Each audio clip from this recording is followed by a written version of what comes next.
Hello, welcome to this video, and this video is going to be called Is Jazz Dead or Does It Just Smell Funny? This is a paraphrase of a quote by Frank Zappa when in an interview in the 1970s someone said, "You think jazz is dead?" and he said, "No, jazz isn't dead, it just smells funny." This idea that jazz is dead has been around for a while now. The question is whether there is no smoke without fire or no smell without a rotting dead carcass. I've just shot a video where I've gone through the history of jazz, and my argument is on that video is if you look at the history of jazz, jazz emerges as a very vital, innovative form that lays the groundworks for modern popular music. It lays the groundwork for rock and roll and funk and soul and gospel and instrumentalism, guitar, bass, drums, all that type of stuff. It lays the groundworks. Emerged in the 1920s. If we look at the great epochs of jazz, if we look at, say, Louis Armstrong and then move 10 years forward to Count Basie, we see this great big jump forward. It's still jazz, but it's completely changed. If we move from Count Basie to the 1940s, we have bebop, and bebop is a huge leap forward. It's nothing like Count Basie. Then if we move to the 1950s, we get sort of a fracturing of jazz into cool jazz, you know, West Coast jazz, hard bop, and eventually free jazz from Ornette Coleman. And that's a huge shift forward. In the 1960s, we have this free jazz linked to sort of civil rights movement, and we have a Love Supreme and Archie Shepp and Albert Ayler and some really difficult avant-garde music. And again, that jump from the 50s to the 60s is a huge leap forward. Then if we move forward 10 years from the free jazz, we've got Weather Report and the Mavish Yorkshire, huge leap forward. Then in the 1980s we see the emergence of this sort of conservatism of jazz around Wynton Marsalis and this idea that jazz should be played properly and should be respected as a form, and that you know, there's a certain way of playing it, and you've got to earn your dues and all this type of stuff, which has always been in jazz. It was always there, but it really emerges as a strong idea in the 1980s. And at that point, it's really hard to pinpoint movements that have happened in jazz within the 1990s, the 2000, 2010. In that 30-year period, I mentioned, you know, Bill Laswell's stuff that he's done, Steve Coleman, Ornette Coleman's Prime Time. I think Pat Metheny was a great innovator throughout the 1980s. I love jazz and I listen to a lot of jazz, and I've got thousands of albums here, jazz albums. Even going back 25 years, I'm trying to think of an album that has the travel that you see between, say, A Love Supreme and Heavy Weather by Weather Report. And it's really difficult to do that. So the question is whether jazz as an art form is now unable to innovate within itself, and the only way it can sound new is by the integration of new innovative forms outside of itself. All right. If we take something like the blues emerges in the 1920s. It's like an urban form of music. You know, people like Bessie Smith, Leroy Carr. It's an urban style of music. This is something people don't realise. Once people like Alan Lomax and John Hammond get their mitts on it, that view of the blues shifts, and you know, they start to search out this sort of more rural country blues, this sort of Delta blues, which is always there as well. But I've always thought there's a little bit of a conceit there, because people like Blind Lemon Jefferson and Charlie Patton, they were like travelling balladeers. They were playing all sorts of music, ragtime, pop songs, and the blues. You know, there's a focus on that rural blues, but again, if we look at blues in the 1930s, there's a big shift between that and Leroy Carr.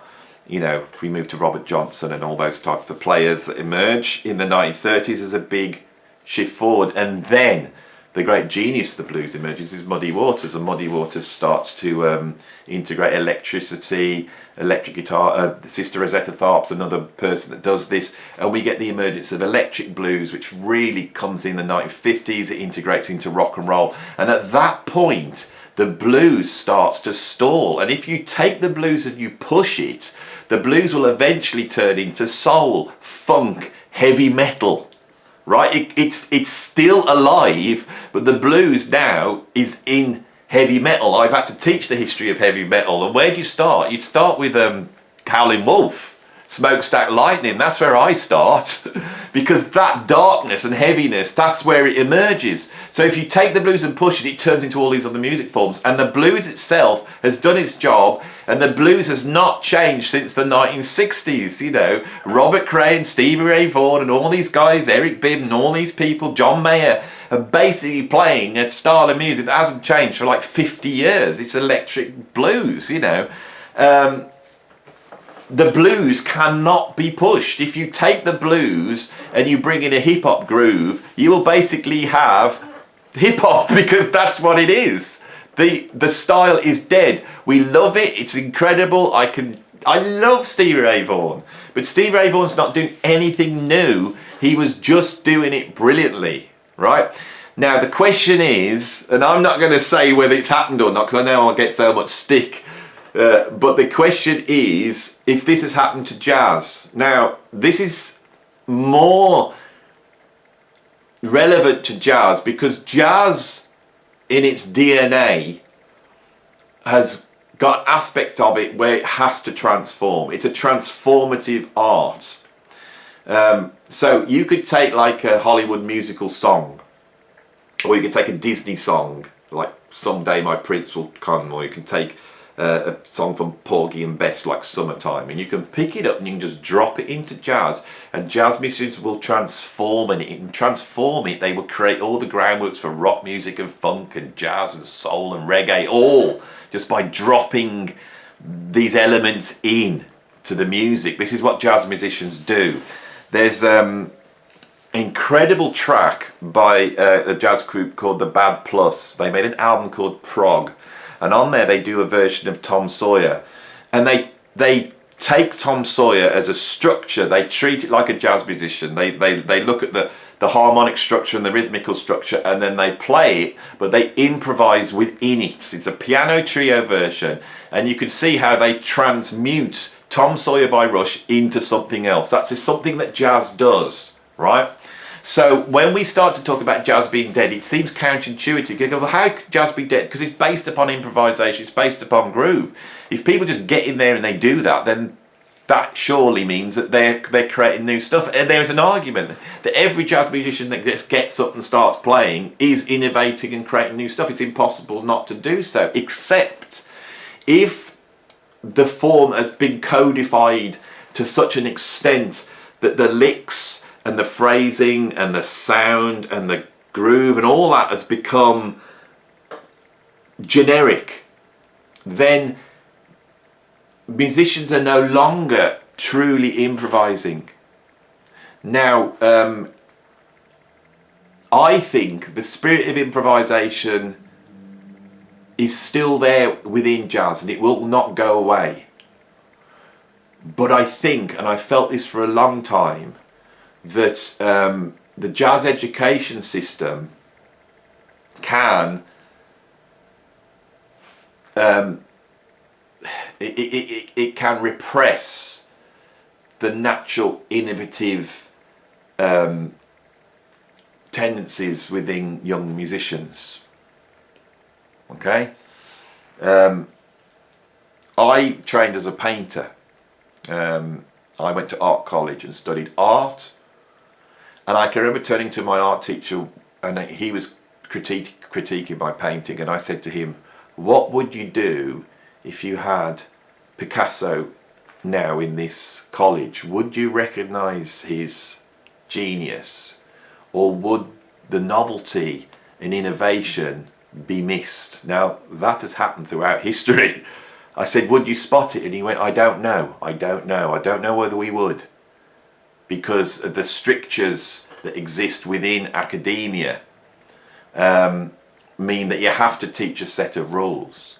So if somebody comes in doing something new, right, and breaking those rules, would it be recognised? Is the jazz world now too conservative and too codified that new improvising musicians, so for example, here's an example, if you look at what hip-hop does, hip-hop is about groove, it's about an individual voice, but the individual voice is to do with what you're saying, and it's about improvisation. Freestyle rapping is an improvised form. It's completely different to jazz, but those elements are still there. Freestyle rapping integrates well into jazz. You know, most people know that if you've got a freestyle rapper, they can stand up with a jazz group, and that's where hip-hop started, with the Last Poets. It's there, you know, it comes out of jazz. But would a jazz school teach freestyle rapping, or is that outside of the boundaries of what jazz now is? That's the big question for me. I think that I would like to see a relaxation of these ideas of what jazz is, and I'm going to try and say what they are now. So one of them for me is playing through the chord changes. This is like 80 years old.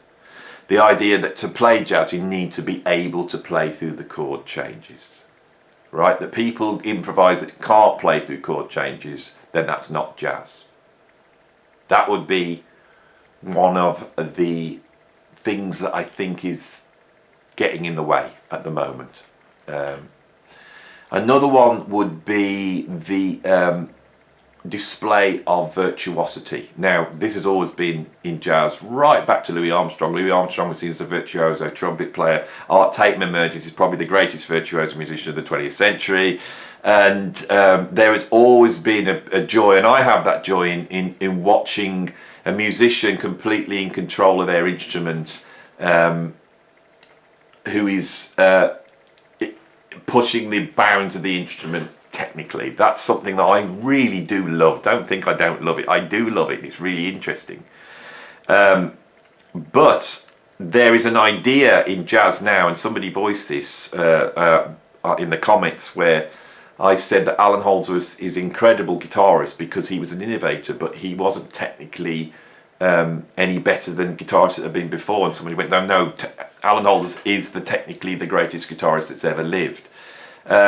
This is not true, and I don't accept that. There are classical musicians that can play different strings and different patterns on each finger. There are musicians that have been able to play, you know, flamenco musicians that can play the guitar blindingly fast. You know, there's musicians like, I say, someone like George Van Epps or Ted Green, musicians who have taken chordal playing to an absolutely extreme.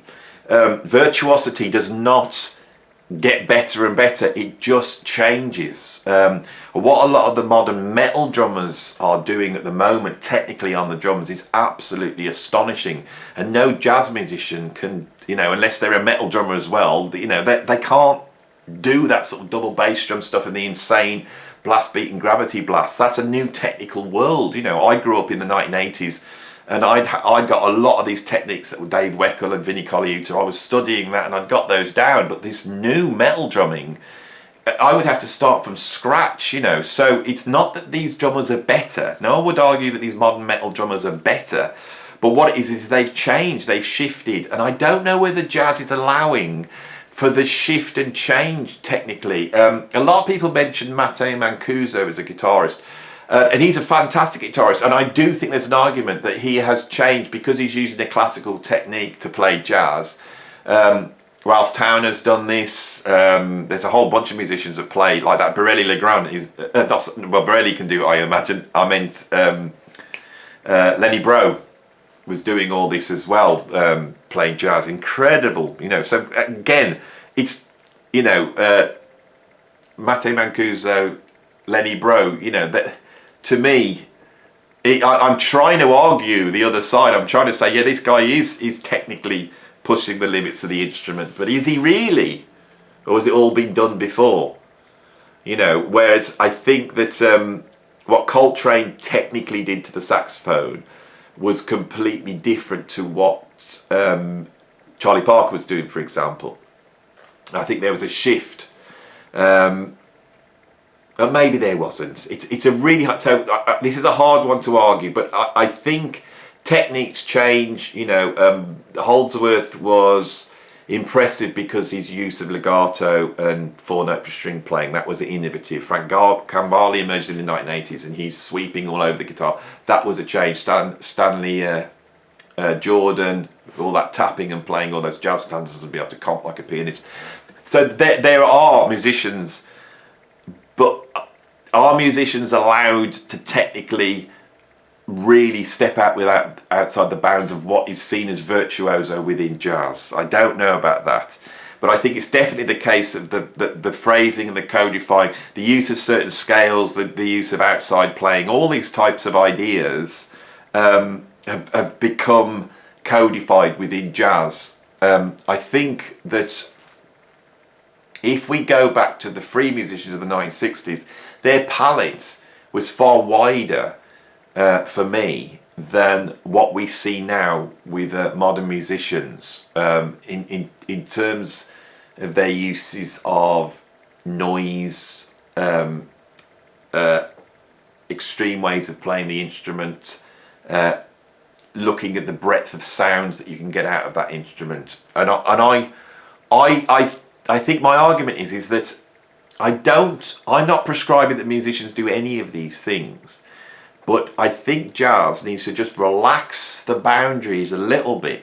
So new musicians coming into it with their influences that they have from heavy metal or from hip hop or whatever it is, that they are allowed a seat at the table. That's what I think my argument really is. That musicians don't feel that they need to take on the language of bebop to play jazz, and that has been stated out and out in the comments of my video. You know,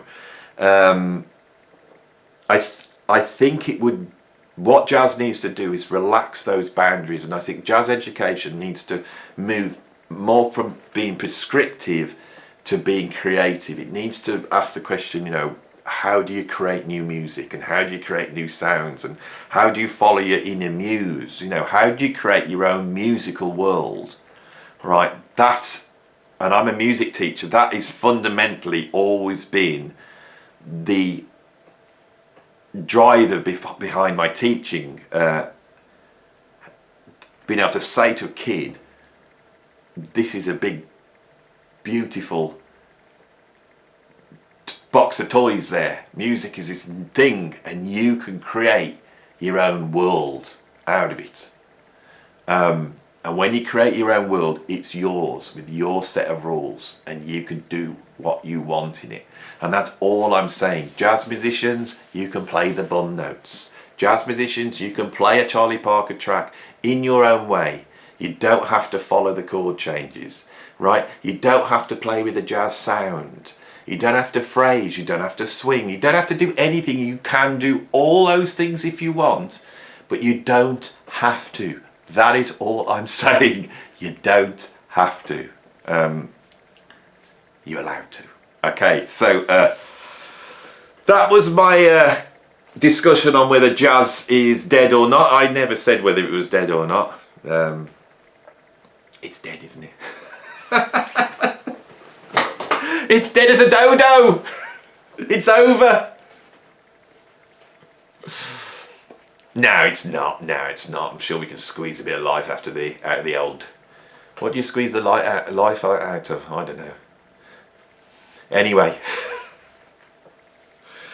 Oh, now it was bad enough having the proggers watching this channel, right?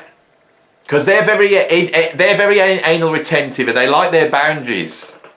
But the jazz lot, they're snotty, snobby jazz lot who think they're better than everybody else because they like jazz. That's what we've got watching now, right? You know, anyone who knows my channel, that's where I'm going next, isn't it? I've just realised at the end of this video, that is where I'm going.